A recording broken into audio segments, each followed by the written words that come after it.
Émilie de Windsor. J'habite avec mon conjoint de fait depuis 15 ans et nous sommes propriétaires d'une maison. Nous sommes tous les deux rentiers de la CARA. Si je ne me trompe pas, la CARA, c'est que vous étiez enseignant. Je sais qu'en cas de décès, le conjoint survivant aura droit à la moitié de cette rente. Et oui, et le fonds de pension, c'est la loi constitutive du fonds de pension qui détermine ça. Donc, exactement. Et là, pour l'application de cette loi-là, vous êtes considéré comme marié pour le fonds de pension. Donc, même si vous n'êtes pas marié, c'est le conjoint survivant ou la conjointe survivante qui va l'avoir. Première question de Émilie. J'aimerais savoir si dans mon testament, je cède ma part sur la maison à ma fille. Est-ce que je peux, si je cède ma part sur la maison à ma fille, est-ce que je peux inclure que celle-ci n'ait aucun frais d'entretien à payer tout le temps que mon conjoint habite la maison? Ah!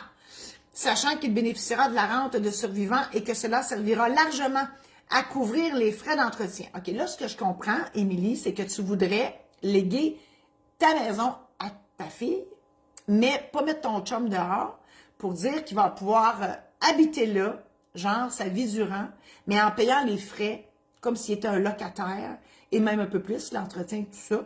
Donc, oui, ça se peut, on peut faire ça. Par contre, c'est un cadeau de grec que j'appelle parce que, je regarde encore, OK, parce que,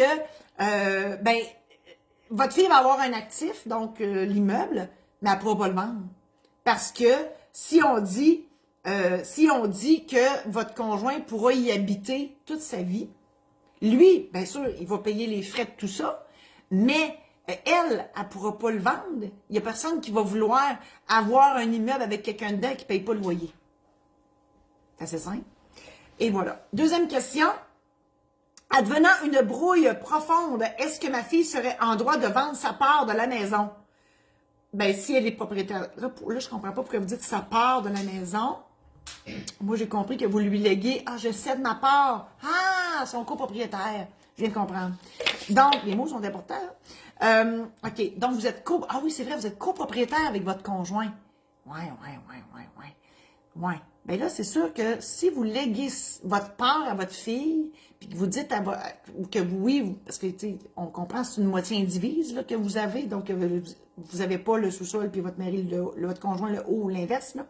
Ouais, c'est sûr que là, c'est peut-être pas une bonne idée. Normalement, les conjoints, mariés ou pas, copropriétaires d'un bien, lègue à l'autre ce bien-là. Mais moi, ce que je vous proposerais, par contre, au lieu de donner un droit d'habitation de votre conjoint à votre conjoint, moi, je dirais à votre conjoint, parce que ce que je comprends dans le fond, en tout cas, ce que je présume, c'est que vous voulez, Émilie, que la valeur de votre moitié de maison aille à votre fille. Fait que moi, ce que je vous dirais, c'est léguer à votre conjoint vos droits dans la maison, à charge pour lui d'en donner la valeur marchande à votre fille. Donc, comme ça, votre chum va avoir la maison, puis votre fille va avoir de l'argent, tout le monde va être heureux. Voilà, c'est ma solution. Voilà, alors je vous réitère l'invitation de visiter mon site internet marie-josée-saint-laurent.com où je vous offre des programmes en ligne dans lesquels je vous explique en long et en large et en travers tout ce qu'on doit faire, tout ce qu'on doit savoir, avant de faire son testament, mandat d'inaptitude, aide médicale à mourir. L'aide médicale à mourir, c'est un bonus si vous prenez le programme en ligne de testament, on vous le donne en bonus. Mariage, célébration de mariage et préparation de mariage, on doit aller voir le notaire avant de se marier parce que le mariage n'est pas juste une question de gâteau et de robe de mariée puis mettre des bonnes noirs puis arriver à l'heure, c'est pas juste ça. Ensuite, sur les successions aussi, j'offre un programme en ligne pour l'achat de la première maison si vous saviez comment ça peut virer au cauchemar parfois.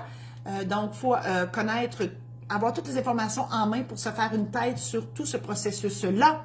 Et j'offre aussi une formation en démarrage d'entreprise, donc tout le côté légal et tout plein d'autres choses que vous pourrez voir sur ma page. Si le cœur vous en dit, vous pouvez aussi vous procurer mes livres en version papier, numérique et audio sur le maison d'édition saint-laurent.com.